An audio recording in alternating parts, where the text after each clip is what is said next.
יכולת לשקר לי ככה? תמרה, תקשיבי, אני רציתי להגיד לך שאני מצטער על כל העניין הזה עם הנשיקה, ובכלל, זה שלא אמרתי לך כלום. די רני, זהו, עבר, זה מאחורינו. זה גם הכל התנפח יותר מדי, ואני, מה אני אעשה? נראה לי נדבקתי מהחילוניות ונהייתי קצת פקצה. פקצה. כן. את לא יכולה להיות פקצה.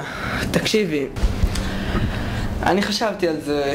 אני חושב שבתקופה האחרונה, בגלל שאני הייתי נורא לחוץ ואת היית נורא לחוצה, את יודעת. כן. אז מה? נו? אז החלטתי שאני מחכה. וואלה, אתה פשוט... אידיוט, ילדותי, משוגע, עלייך.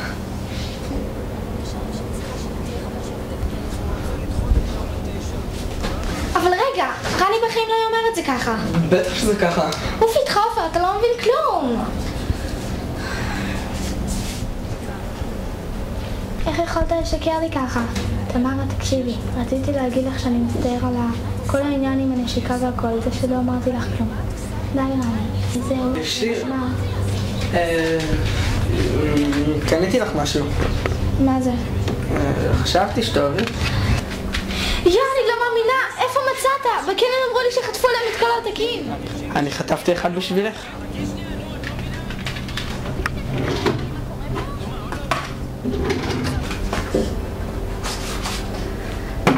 איזה אלוף אתה.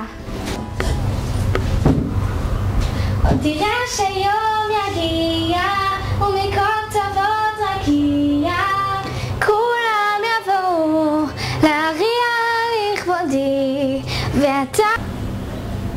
מה קרה? שנייה, אל תזוז. תבקש משלה. כבר התחיל.